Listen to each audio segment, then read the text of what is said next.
వీడియోకి నాకు ఎటువంటి సంబంధం లేదు. సోషల్ మీడియాలో నా ప్రమేయం లేకుండా సోషల్ ప్లానెట్ సంస్థ వారు తప్పుడు వార్త పోస్ట్ చేసిన విషయం తెలుసుకుని వెంటనే సోషల్ మీడియా సిబ్బందిని హెచ్చరించి దాన్ని డిలీట్ చేయించడం జరిగింది. నా పర్మిషన్ లేకుండా తప్పుడు వార్తలు పోస్ట్ చేస్తే తగు చర్యలు తీసుకుంటానని హెచ్చరించడం జరిగింది అని చెప్పి పోస్ట్ అయింది అదే ట్విట్టర్ ఖాతా నుంచి. ఆయన క్లారిటీ ఇచ్చింది కూడా అదే ట్విట్టర్ ఖాతా నుంచి.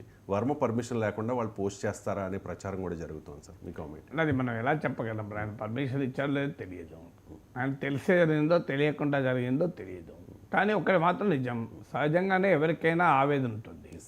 ఎందుకంటే ఒకవేళ పవన్ కళ్యాణ్ గతంలో పోటీ చేసిన భీమవరం నుంచో గాజువాక నుంచో పోటీ చేస్తుంటే వర్మకు ఎమ్మెల్యే అయ్యేవాడు కదా.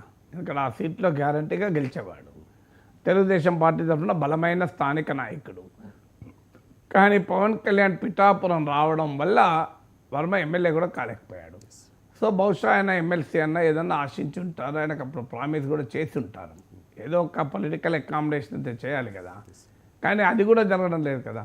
నాగబాబు లాంటి వాళ్ళని ఎమ్మెల్సీగా తీసుకొచ్చి మంత్రిగా చేస్తామని అంటున్నారు, కానీ వర్మకు ఆ రకమైన గుర్తింపు రావడం లేదు. ఒకటి, తెలుగుదేశం బాధ్యత ఆయనకు సముచితమైన స్థానం ఇవ్వడం. ఎందుకంటే తెలుగుదేశం జనసేన అలియన్స్లో పవన్ కళ్యాణే ఓడిపోయే పరిస్థితి వస్తే, పవన్ కళ్యాణ్కు ఎదురీత వచ్చి ఉంటే అది మొత్తం కూటమి అవకాశాలే దెబ్బతీసేది.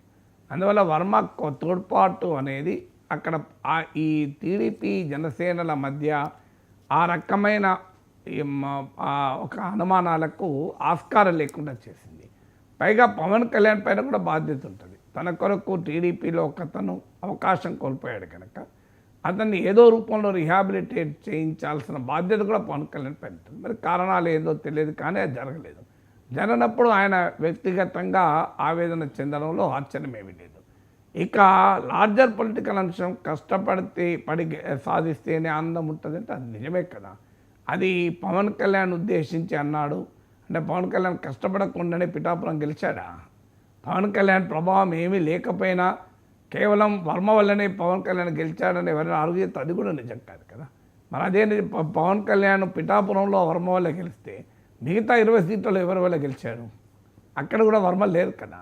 అందువల్ల వర్మ ఆవేదన, ఆయన ఆర్గ్యుమెంట్ కరెక్టే. కానీ ఒకవేళ నిజంగానే ఈ ట్వీట్ చేసి ఉంటే, చేశారో లేదో నాకు తెలియదు కనుక నేను అంటున్నా ఈ ట్వీట్ చేసి ఉంటే అని. సో నిజంగానే ఈ ట్వీట్ చేసి ఉంటే ఒక క్వశ్చన్ ముందుకు వస్తుంది. పవన్ కళ్యాణ్ వర్మ కష్టంతోనే గెలిచాడు అనుకుంటే కరెక్ట్ కాదు. వర్మ కష్టం తోడ్పాటునిచ్చిన మాట నిజం, కానీ పవన్ కళ్యాణ్ గెలిచేవాడు, మెజార్టీ తగ్గేదో కానీ గెలిచేవాడే ఇప్పుడున్న వాతావరణం చూస్తే. వర్మ త్యాగం కూటమి కష్టం. అందువల్ల డెఫినెట్గా పవన్ కళ్యాణ్ ఏమయ్యేది వర్మ కనుక పోటీలో ఉంటే అది నోబడీ కెన్ టెల్ నౌ. అందువల్ల ఆ మాటకు వస్తే పవన్ కళ్యాణ్ కష్టం లేకుండా తెలుగుదేశం అధికారులకు వచ్చిందా? అందువల్ల కష్టపడితే అనే అంశం వచ్చినప్పుడు పవన్ కళ్యాణ్ గెలుపుకు వర్మ కష్టపడవచ్చు, చంద్రబాబు నాయుడు గెలుపుకు పవన్ కళ్యాణ్ కూడా కష్టపడవచ్చు. అందువల్ల కూటమిలో అడ్జస్ట్మెంట్స్ అయినప్పుడు త్యాగాలు ఉండవు. రాజకీయాల్లో అడ్జస్ట్మెంట్లు సర్దుబాట్లు ఉంటాయి. అట్లంటే 21 సీట్లు మన పవన్ కళ్యాణ్ జనసేనకి ఇచ్చారు. ఆ 21 సీట్లలో తెలుగుదేశం త్యాగాలు చేసినట్ట. అట్లనే మిగతా మీకు తెలుగుదేశం సీట్ల అన్నిట్లో జనసేన త్యాగం చేసిందా? రాజకీయ పార్టీలు త్యాగమయ సంస్థలు కావు. రాజకీయ పార్టీలు తమ ప్రయోజనాలకు సర్దుబాట్లు చేసుకుంటాయి. వాటి త్యాగాలు అనకూడదు, అడ్జస్ట్మెంట్ అనాలి. త్యాగం అనేది వేరు. త్యాగం అంటే వాళ్ళ మొత్తం తమ స్వార్థాన్ని వదిలే త్యాగం కదా. జనసేనకు ఆ సీట్ ఇవ్వడంలో అయినా పవన్ కళ్యాణ్ పిఠాపురంలో టీడీపీ త్యాగం లేదు, టీడీపీ స్వార్థమే ఉంది కదా. అలాగే టీడీపీని గెలిపించడానికి జనసేన పనిచేయడంలో జనసేన స్వార్థమే ఉంది.